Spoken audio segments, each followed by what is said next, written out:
5 বার হলো। মায়েরা, আপনারা এদিকে ওদিকে করবেন, নড়াচড়া করবেন, ওদিকে ওদিকে তাকাবেন, তাহলে কিন্তু আমার কথার মধ্যে ঢুকতে পারবেন না। বাড়ি গিয়ে বলবেন কি গাইলো, কেন যে এইসব টাকা দিয়ে আনে বুঝি না। যা বলতে চান এখানে বসে বলে যান, দাঁড়িয়ে বলে যান। আমার কথার মধ্যে ঢুকতে না পারলে কারোর যদি কোনো কথা বলার থাকে এখানে দাঁড়িয়ে স্পট দাঁড়িয়ে বলবেন। আমি চাই কেউ আমার প্রতিবাদ করুক, আমি চাই বুক পেতে দিই আমার বুকে কেউ বুলেট মারুক। শচী মায়ের অঙ্গনে হাজির হয়েছে। নিমাই নিতাই কোথায় দাঁড়িয়ে আছে? শচী মায়ের অঙ্গন। শচী মায়ের অঙ্গনটা কোথায়? এই নবদ্বীপে মালঞ্চপাড়ার ঘাটে জগন্নাথ মিশ্রের বাড়ির অঙ্গন শচী মায়ের অঙ্গন? No no, never, impossible. এটা শচী মায়ের অঙ্গন নয়। শচী মায়ের অঙ্গন কোনটা জানেন? শচী মানে কি বলেন তো? শচী মানে সুচিতা। সুচিতা, সুচিতা আছে যার, শচী মায়ের কৃপা বর্ষণ হয়েছে তার। গৌর হরিকে যদি আনতে হয়, নাচাতে হয়, গৌর পার্শ্বদের যদি আনতে হয়, তাহলে আগে নিজেকে শচীমা হওয়া লাগবে। শচীমা কাকে বলে? যার সুচিতা আছে। যিনি সুচিতার অধিকারী তিনি শচীমা। আপনি হতে পারেন, আমি হতে পারি, আপনারা হতে পারেন, আমরা হতে পারি। শচীমা মানে নির্দিষ্ট কোনো একজনের ক্যারেক্টার নয়। কি হলো রে? শচীমা মানে নির্দিষ্ট কোনো একজন ব্যক্তি নয়। এটা মনে করবেন না নিমায়ের মাই শচীমা, আপনিও শচীমা, আপনারাও শচীমা, আমিও শচীমা, আমরাও শচীমা। যার মধ্যে সুচিতা আছে। সুচিতা মানে কি? সুচিতা, সুচিতা মানে সুচিবাই না। অনেক মেয়েদের দেখবেন স্বভাব আছে, ছেলেদেরও আছে, কারো কারো। হ্যাঁ, আমারও আছে। অন্যের কারো, অন্যের কথা কি বলবো, আমারও আছে। আমার গামছায় কেউ মুখ মুছলে গামছা পুড়িয়ে দিই, আমারও আছে। অনেক মেয়েদের মধ্যে দেখবেন একটা স্বভাব আছে, একটু সুচিবাই ভাব। এই ছুঁয়ে দিল, এই কুকুর গেল নিচে দিয়ে, হয়তো কাপড় তারে ঝুলছে, নিচে দিয়ে একটা কুকুর গেছে, ওই কাপড় ধুয়ে আনবে কেন? কুকুরের লেজ বাঁকা যদি আমার কাপড়ে লেগে যায়। লাগেনি। আমার পাশে এক কাকিমা ছিল, বাইক নিয়ে, হন্ডা নিয়ে, 2 স্বামী স্ত্রী রাস্তা দিয়ে যাচ্ছে, আর উনি গরু পার করছে। গরু চলে গেছে আর উনি ওপারে, গরু চলে গেছে আর দড়ি ধরে উনি ওপারে। এখন বাইক নিয়ে গেছে, বাইক গেলে একটু হন্ডা নিয়ে বাতাস লাগবে না? এখন ওই বউটা পিছনে শাড়ির আঁচলটা খোলা ছিল, এখন ওই বাতাস লাগুক কি একটু শাড়ির আঁচল লাগুক লেগেছে মা। সন্ধ্যেবেলা, পৌষ মাস, শাড়ি লাগেনি, বাতাসটাই লেগেছে। ওনার মনে হয়েছে ওই মেয়ের শাড়ি আমার গায়ে লেগেছে। এদিকে গরু ধরেছিল, গরু রাস্তার ওপারে, উনি রাস্তার এপারে, বাইকটা মাঝখান দিয়ে চলে গেল। বাড়িতে এসে গজর গজর, দেখে শুনে পথ চলতে পারে না, কাণ্ড জ্ঞান নেই, আক্কেল জ্ঞান নেই। রাস্তা যেন বাবার রাস্তা, বাবার রাস্তা মনে করে রাস্তায় পথ চলে। এই সন্ধ্যেবেলা মানে কাকিমা কি হয়েছে? আর বলিস না বাবা, গরুর দড়ি ছোট করে ধরে এতটা জলে নিজে নেমেছে আর গরুকে টানছে। আমি কাকিমা, এই সন্ধ্যেবেলা, বেলা বসে গেছে, পৌষ মাস, আপনি গাই গরু, গাভী গরু, আপনি জলে নামাচ্ছেন কেন? আর বলিস রে বাবা। এমন করে গাছ ধাপ দিয়ে গেল, ওই মেয়ের আঁচল তো আমার গায়ে লেগেছে, আমি এখন সন্ধ্যেবেলা কি করে সন্ধ্যে বাতি দেবো? আর এই গরু কি না জানি ওই মেয়ের গায়ে আছে, এই গরুকে ছুঁলে গোয়ালে তুলবো কি করে? চাঁদ কি কথা, এইগুলোকে শশীবাই বলে না? এই গরুকে চান করিয়ে তুলবে, আমাকে বলছে বাবা দেনে একটু ধাক্কা দিয়ে, দেনে একটু ঠেলে। আমি কাকিমা, আমি এই পাপ করবো না, সন্ধ্যেবেলা গরুটাকে জলে নামাবো, শীত পাবে। বলে আমার বাবা বলেছে, আমার ধর্ম বা বলেছে যে বাবাকে একটু একটু ঠেলে দে। আমি বলি গরু রে, তোরও কপাল পড়েছে আর আমার কপাল পড়েছে, তুই নাম জলে, না তো আমারই নামতে হবে। আমি বলি কাকিমা, আমি আবার গরুকে ঠেলে নামিয়ে দেবো, পাছে আপনি বলবেন তুমিও চান করো, গরুকে ছুঁয়েছো। না বাবা, তা বলবো না, হাত জোর করছি, বা দিয়ে একটু নামিয়ে, ঠান্ডা লাগছে বাবা। উনি বুক জলে, হাত দড়ি ছোট, গরু তো নামবে না, লেজ পাক দিয়ে ধাক্কা দিয়ে যা বাবা নাম বাবা করে গরু নামালাম, সিং ধরে ডুবালো দুটো, গরুকে ছেড়ে দিল, গরু উঠে গাটা ছেড়ে নিল, তারপরে উঠলো, গরুকে ডুবালো। একে কি বলে? অবভিয়াসলি সুচিতা। ও বাতাস লাগলেও চান করবে, আঁচল লাগলেও। দেহের না, সুচিতা দরকার মনে। দেহের সুচিতা কোনো লাভ হয় না। দেহ আপনার মলমূত্র মাখা থাক, কোনো দুঃখ নাই। যদি আপনার মনের সুচিতা থাকে তাহলে আপনি সচী মাতা। ও মায়েরা, মনটাকে যদি পবিত্র না করতে পারেন, দেহ পবিত্র করে কোনো লাভ নেই। অনেকের দেখবেন মনের মধ্যে 18 প্যাঁচ আর শরীরের মধ্যে গেরুয়া কাপড়, হাতে জপের মালা, কপালে তিলক, মাথায় চৈতন। বড় বাবাজি, মনের মধ্যে 18টা প্যাঁচ। বাবাজি সুযোগ পেলেই হাড়ি মারবে। বাবাজি যদি সুযোগ পায় ও হাঁড়ি মারবেই মারবি, হাতে কোনো সন্দেহ নাই। এটাকে সুচিতা বলে না। আমি এই সুচিতার কথা বলিনি, আমি বলেছি মনের সুচিতা। মনটাকে পবিত্র করুন, মনটাকে সৎ করুন, মনটাকে ঝকঝকে তক্তকে কাঁচা আয়নার মতো করুন। দেখবেন আপনার মন মন্দিরে মন দর্পণে আমার নিতাই গৌর দাঁড়াইয়ে আছে, আমার নিতাই গৌর হরি বল দাঁড়াইয়ে আছে, নিতাই গৌর দাঁড়াইয়ে আছে। মন মন্দির আলো করে আমার নিতাই গৌর দাঁড়াইয়ে আছে। ওগো মন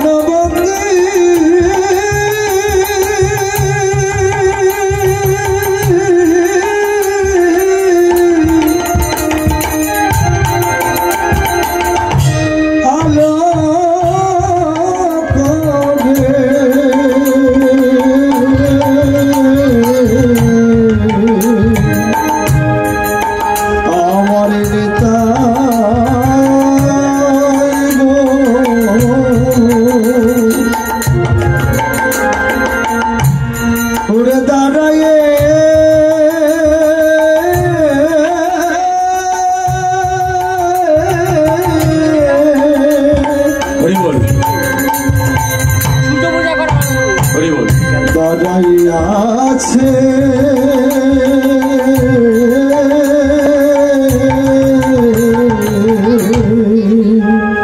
এই সংসার, এই জগতে ভগবান দুটি প্রাণীকে খুব ভালোবাসে এবং সেটা ভগবানের প্রণাম মন্ত্রেই বলা হয়েছে। যারা মন্ত্রতে জানেন একটু মাথা নেড়ে বলবেন হ্যাঁ। আচ্ছা, আমাকে একটা টেবিল ফ্যান দেওয়া যায়? পুরো চান হয়ে গেল। আচ্ছা, আর আজকে ফ্যান না কিনে দিলে খবর আছে। এই সংসার, এই জগতে ভগবান দুটি প্রাণীকে খুব ভালোবাসে এবং সে কথাটা শাস্ত্রে বর্ণিত আছে। কাকে কাকে? আপনারা মন্ত্রটা সবাই জানেন, প্রতিদিন বলেন, নমো ব্রাহ্মণ্য দেবায় গো ব্রাহ্মণ্য হিতায় চ জগদ্ধিতায় কৃষ্ণায় গোবিন্দায় নমো নমঃ কৃষ্ণ। আচ্ছা, আমার মন্ত্রটা ঠিক আছে বাবা? যারা জানেন তারা বলুন না, ভুল আছে?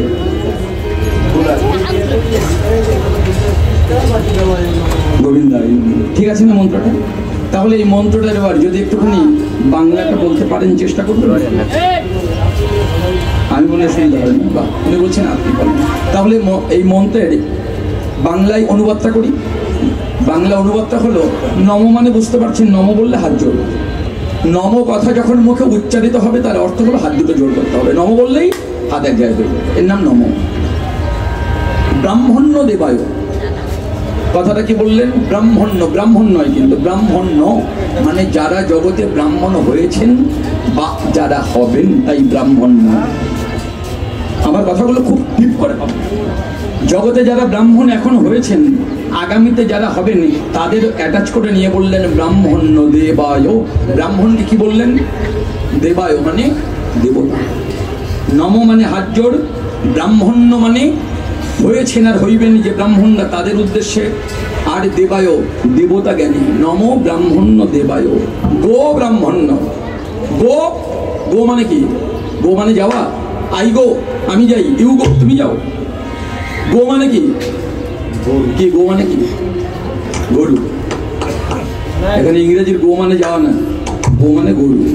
তাহলে নম ব্রাহ্মণ্য দেবায়, আমি ব্রাহ্মণ্য ভবিষ্যৎ এবং বর্তমান আগামী সব ব্রাহ্মণদের উদ্দেশ্যেই জানাই। আর তার সঙ্গে কাকে নিলাম? গরু। গো ব্রাহ্মণ্য হিতায় চ। হিতায় চ কথার অর্থ কি বলুন?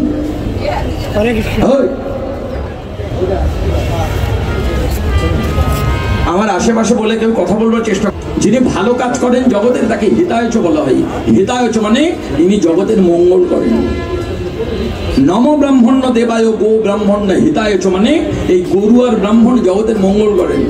আপনারা বলবেন গরু তবু মঙ্গল করে, ব্রাহ্মণ করেন। আপনারা বলবেন না আমাকে, তাহলে কেন মঙ্গল করে না? বলে ওই যে পুজো করলে টাকা দিতে হয়, আর কাপড় গামছা চাল কলা মূলো আলু যা আছে সব দিতে হয়, দক্ষিণা কম দিলে নেয় না। আমি নিজেই বলি, কারণ আমি যদি নিজেকে সার্চিং করতে না পারি তাহলে আমি জগৎকে সার্চিং করতে পারবো না। আমার এই বছর একদম প্রেজেন্টের বছর বাংলায় আসার মাত্র কয়েকদিন আগে আমাকে একটা বাড়িতে বলা হয়েছে কালী পুজো করতে হবে। ঠিক আছে, ফ্ল্যাট বাড়িতে ঠিক আছে করতে হবে, করবো।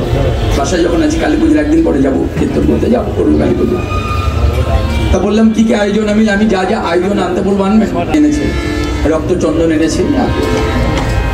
আমি বললাম আমি কি আমার দেওয়া ফর্দে রক্ত জবার মালা লিখেছি না? তাহলে আপনি এনেছেন? বলে কেন, গতবার ব্রাহ্মণ যে বললো 108টা রক্ত জবার মালা লাগবে। আমি কে কি বলেছে এটা আমার কথা না, আমি কি বলেছি এটা শেষ কথা। কে কি বলেছে আমার জানবার দরকার না, আমি কি বলেছি অনলি ফর আমি কি বলেছি এটাই শেষ কথা। আমি কি ফর্দে কোথাও রক্ত জবার মালা 108টা লাগবে লিখেছি? বলে না। আমি কি লিখেছি?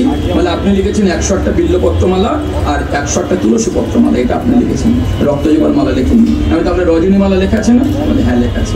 আমি অন্যান্য ফুল লেখা আছে? বলে লেখা আছে। আর রজনী মালা কই, 108টা বেলপাতার মালা কই, তুলসী পত্রের মালা কই? রক্ত জবার মালা এনেছেন কার কথায়? বলে গতবার ব্রাহ্মণজি বললো। আমি পুজো টাকে দেখতে আমি চল, পুজোর টাকা দেখে করেন, আমি চললাম। আমি তো সেই জিনিস, আমাকে 20,000 টাকা দক্ষিণা দেবে, পুজো করবে, টাকা আমার কি অভাব আছে? শালা বউ স্যালারি পায় 38-40,000 টাকা, আমাকে পুজো করে খেতে হবে এরকম? পুজো করে সংসার চলবে? আমি এই চললাম। বলে দাদা দাদা দাদা দাদা দাদা দাদা ক্ষমা করুন দাদা, পাশে ফেলে দাদা দাদা ক্ষমা করুন। আপনি জানেন না আমি যে মায়ের পুজো করবো সেটা হলো বৈষ্ণবী মায়ের পুজো। আপনাদের মতো রক্তচন্দন দিয়ে রক্ত জবা দিয়ে বলি দিয়ে পুজো করবো নাকি?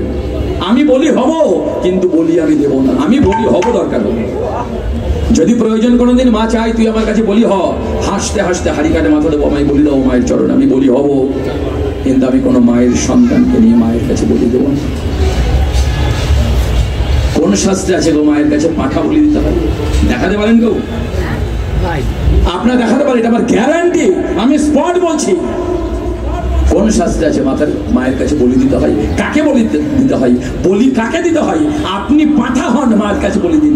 আপনি একটা পাঠা, আপনাকে মায়ের কাছে বলি দিন। আমি একটা পাঠা, আমি মায়ের কাছে বলি দেব। মায়ের কাছে কি বলি দিতে হয়? আমার পাশবিক প্রবৃত্তিটাকে বলি দিতে হয়, আমার পশুর প্রবৃত্তিটাকে বলি দিতে হয়।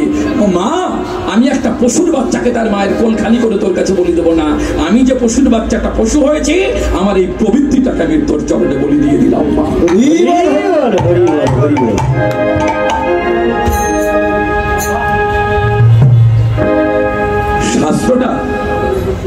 শাস্ত্রটা অনেক কষ্ট করে আমাকে শিখতে হয়েছে।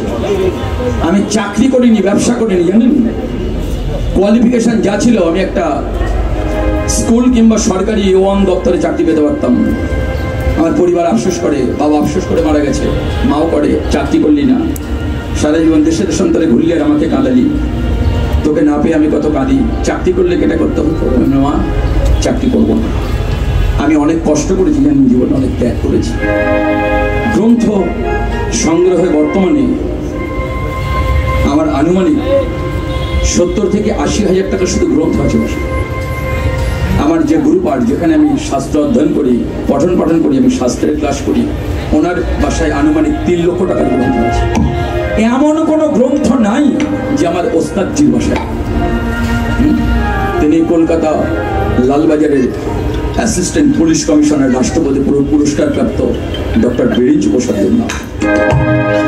আবার সবচেয়ে আনন্দের কথা, এটা আপনারা আনন্দ পাবেন, ওনার পূর্ব বাসস্থলী বাংলাদেশের পাবনাতে। 71-এর সময় উনি আমার শহরে গিয়ে বাস করেছেন। আমি ওনার বাবাকে দেখেছি, দাদাকে দেখেছি, পরবর্তীতে ওনাকে পেয়েছি। এত বড় মাপের একটা মানুষ, যিনি লাল হুডারের গাড়িতে চড়ে, আগে পিছনে পেট্রোল পুলিশ ভ্যান থাকবে, উনি সংসদে যাবেন। একজন কমিশনার ভবন, কলকাতার লালবাজারের পুলিশের হেডকোয়ার্টারের কমিশনার, তার কত সম্মান। তিনি এত বড় একজন ভক্ত, যার বাড়িতে 3 লক্ষ টাকার গ্রন্থ আছে, প্রেজেন্ট স্পট। যখন মনে হবে, আমি যদি রাত 2টোর সময় ফোন করে বলি কাকু আমি যাচ্ছি, বলে এসো, আমি ভাগবত নিয়ে বসলাম, এসো। ওনার কাছে কোনো সময় ছিল না, এটা ইম্পর্টেন্ট ব্যাপার। সকাল দুপুর বিকেল রাত্রি কোনো নেই। কোনো ভক্ত যদি বলে বাবা আমি সকালে বেরিয়ে যাবো, রাত 3টের সময় তোমার সাথে দেখা করে একটু ভগবানের কথা শুনে যাবো, উনি বলবেন চলে আসুন, আমি বসে আছি, আসো। সবাইকে 24 ঘন্টা সময় দিতে নেই। এত বড় মাপের মানুষ যে এত ত্যাগী হয়, আমার শ্রদ্ধেয় কাকু ডক্টর বিরিঞ্চ প্রসাদ দেবনাথকে না দেখলে আমি বুঝতেই পারতাম না। তিনি আগে জীবিত, বয়স প্রায় 90-এর উপরে হয়ে গেল। তো ভক্তমন্ডলী, আমাকে একটা কথা উনি বুকে জড়িয়ে নিয়ে বলেন, ওনার মাও বলতেন, ওনার ওয়াইফও বলেন যে খোকা শোনো, সারা ভারত বাংলাদেশ কীর্তন করো। কাকু বলতেন আমার জন্মভূমি বাংলাদেশের পাবনা, গ্রামটা আমার মনে নাই। সারা দেশে কীর্তন করো, তবে একটা কথা বলি, এমনই কিছু কাউকে সিদ্ধান্ত দিও না মানুষ বিপদ পথগামী হয়। মানুষের সত্যের সন্ধান দিও। আর যদি সেখানে তুমি কোথাও হোঁচট খাও, আঘাত পাও, যদি সত্য বলতে গিয়ে তুমি বুঝতে না পারো, আমার দরজা 24 ঘন্টা তোমার খোলা আছে, তুমি আমার দরজা, আমি আছি তোমার। কেউ তোমায় প্রতিবাদ করবে, কারোর কাছে তোমার প্রতিবাদী হতে হবে। কেউ তোমার প্রশ্নের উত্তর দেবে, তোমার ভুল উত্তর প্রতিপাদ্য করবে, সেই রকম জায়গা আমি তোমাকে রাখবো। আমি আমার এই সেলফটাকে, আমার শরীরটাকে আমি ওনার চরণে বিলিয়ে দিয়ে রেখেছি। এখন এই বাংলায় বসে যদি কোনো প্রশ্ন উত্তর জানতে না পারি, একটা ফোন দিলাম কাকিমাকে, হোয়াটসঅ্যাপ নাম্বারে, কাকিমা কাকুকে দিন, হ্যাঁ বাবা কথা বল, কাকু আমি এটা বুঝতে পারছি না বলে দিন, বলে ঠিক আছে রাখো, আমি লিখে তোমাকে সেন্ড করে দিচ্ছি। এখনো যদি কারোর প্রশ্ন আপনাদের থাকে কোনো কিছু জানবার, আমি যদি এখন স্পট অ্যান্সার দিতে না পারি, আমাকে জানান, আমি জানাবো, আমি ওখান থেকে নিয়ে নেবো, ট্রান্সফার করে নেবো। এখন তো সোশ্যাল মিডিয়া সবসময় পাওয়া যায়। ওই জন্য একটা কথা বলি, শাস্ত্রের ওপরে আমি একটা দখল তৈরি করেইছি। এটা আমার কাকুর কৃপা, আমার না, এটা আমার কাকুর অবদান, আমার না। আমার দাদা বলেন, দাদা মানুষের মধ্যে কত ধারণা, মানুষ কত বিদ্রোহী, না বুঝে কত রকম অ্যান্সার করে। শুধু আপনার মতো একজন মানুষ আছে যার উপরে অ্যান্সার করবার ক্ষমতা আমার মনে হয় সাধারণ মানুষের নেই। আপনি একটু আমাদের পাশে আসুন। কি মনে হয় আপনাদের? ব্রাহ্মণ আপনাদের শত্রু? কার মনে হয়? হাত তুলুন তো। কার মনে হয় ব্রাহ্মণ আপনার ক্ষতি করেছে? হাত তুলুন। আমি ক্ষতিপূরণ দেবো, স্পট এখানে দাঁড়িয়ে দেবো। কোন ব্রাহ্মণ দ্বারা যদি আপনাদের কোনো ক্ষতি হয়েছে মনে করুন, কাপড় গামছা বেশি লেগেছে, চাল কলা মূল্য বেশি লেগেছে, দক্ষিণা বেশি নিয়েছে, কত বেশি নিয়েছে, আমাকে বলুন, আমি স্পট এখানে আপনার ক্ষতিপূরণ দিয়ে দেবো, কারণ আমি একজন ব্রাহ্মণ আছি। আপনারা ব্রাহ্মণকে দুটো কাপড় দিয়ে মনে করেন জন্ম উদ্ধার করে দিয়েছেন, একটা এতটুকু তপ্তবে বাটি দিয়ে মনে করেন জন্ম উদ্ধার করে দিয়েছেন, একটা এইটুকু বিছানা চাদর দিয়ে মনে করেন জন্ম উদ্ধার করে দিয়েছেন, অনেক দিয়েছেন না? কি দিয়েছেন? আমার বাবা যদি মরে যায়, আমার বাবা তো নেই, 2019 গেছে, জানেন আপনারা। আমাদের যদি বাবা মরে যায়, আমার পিতৃ শ্রাদ্ধ করি না, ঠাকুর মশাই কিছু লেখেন, এগুলো দিতে হবে, কিছু মানুষকে নিমন্ত্রণ করে খেতে দিতে হবে, কিছু দান ধ্যান করতে হবে। শ্রাদ্ধটা কি? আসলে শ্রাদ্ধটা কি? শ্রদ্ধার বহিঃপ্রকাশ শ্রদ্ধার বহিঃপ্রকাশ। শ্রদ্ধার সঙ্গে আপনি যাহা দেবেন সেটাই শ্রাদ্ধ। তা আপনি আপনার বাবার শ্রাদ্ধ যদি না করেন, আমার বাবার 14 পুরুষের কোনো ক্ষতি হবে? কি মনে হয় আপনাদের? আপনি আপনার বাবার শ্রাদ্ধ করলেন না, যেদিন বাবা মরে গেল পুড়িয়ে দিয়ে সে মাংস খেলেন, আমার বাবার 14 পুরুষের কাঠকলা নষ্ট হবে? কি মনে হয়? আপনি খান না, আপনার বাবা যদি মরে যাবে পুড়িয়ে দিয়ে সে বাড়িতে মাংস কিনে নিয়ে ঢুকবেন, খাসির মাংস নিলে 1 সপ্তাহ 15 দিন নন স্টপ মাংস খান, আমার কি সেই কথা? আমি কি আপনার বলতে যাবো আপনি মাংস খাবেন কেন? আপনার টাকায় আপনি খাচ্ছেন, আমার কি? কেন করবেন জেনে যান, করবেন, এবং কেন করবেন আগামীতেও কেন করবেন জেনে যান, স্পট বলে যাই। ভাগো পিতৃ শ্রাদ্ধ করতে হয়, করা সন্তানের কর্তব্যের মধ্যে পড়ে। কেন লাগে? আমি যে কথাগুলো আপনার বলবার চেষ্টা করব, তাতে যদি কারোর কোনো প্রতিবাদী বাক্য মনের মধ্যে তৈরি হয়, একটু দাঁড়িয়ে আমায় বলবেন, বাবা এই জায়গাটা একটু আমি পরিষ্কার হলো না। আমি প্রথমে বলেছি, আরেকবার বলি, আপনাদের সমস্ত প্রশ্নের উত্তর দিতে আমি অলওয়েজ রেডি, 24 ঘন্টা রেডি। কেন করবেন শুনুন। সন্তান বাবা জন্ম দিয়েছে না? জন্ম দেবার সূত্রে আমি বাবার কাছে ঋণী। তত্ত্ব জানো নাই, বাজাবে না, ছোট বাজাবে, কেউ ডিস্টার্ব করবে না। জন্ম দেবার সূত্রে আমি বাবার কাছে ঋণী। বাবা আমাকে জন্ম দিয়ে মানুষ করেছেন, ভালো কাপড় ভালো জামা দেন। বাবার ছিল সব নেগেটিভ দিক, আমি একটাও পজিটিভ দিকে নিয়ে যাব না আপনাকে, নেগেটিভ দিক দিয়ে ভাবুন। বাবা একটা ভালো জামা আমায় কোনোদিন পরায়নি, একটা ভালো কাপড় আমায় কোনোদিন পরায়নি, একদিন পেট ভরে ভালো খাবার আমায় কোনোদিন দেয়নি, একদিন পর্যাপ্ত হাত খরচ আমার হাতে দেয়নি, একদিন একটা সাইকেল আমায় কিনে দেয়নি, ভালো স্কুলে আমায় পড়ায়নি। আমি যা করেছি আমার নিজের চেষ্টায়। আজকের আমিটা বাবার নয়, আমার অবদান। এইরকম যদি কারো মেনিয়া তৈরি হয়, আমি নেগেটিভ বলছি কিন্তু পজিটিভ না, আমার কথাগুলো সবসময় নেগেটিভ সেন্স থেকে, আপনারা কতটা ক্ষতি করবেন এটা বলিয়ে দিই, লাভ এমনিতে হবে। তাহলে যে বাবা ছেলের জন্য কিচ্ছু করতে পারিনি, কোনো রকমে ছেঁড়া কাপড় পরিয়ে, ছেঁড়া জুতো পরিয়ে, কম দামি সরকারি স্কুলে পড়িয়ে কোনো রকমে মানুষ করে দিয়ে খুঁটে খেতে শিখেছে। আজকের একটু রিক্সা ভ্যান চালাই, একটা ছোট দোকান করেছি, 2 পয়সা ইনকাম করে আজকের এই ঘর বাড়ি করেছি অনেক কষ্ট করে। বাবা কিছু করে দিতে পারেনি, তাই বলে কি সন্তান বাবাকে অবজ্ঞা করবে? হ্যাঁ হলে হ্যাঁ বলুন, না হলে না বলুন। বাবা কিন্তু আপনার জন্য সর্বোচ্চ চেষ্টাটাই করেছি, জানেন। মায়ের মৃত্যুর পরে মায়ের একটা শাড়ি মেয়ের পরার সৌভাগ্য হয়, বৌমার পরার সৌভাগ্য হয়, কিন্তু বাবার মৃত্যুর পরে বাবার একটা গেঞ্জি কোনো ছেলে পরার সৌভাগ্য হয়, কারণ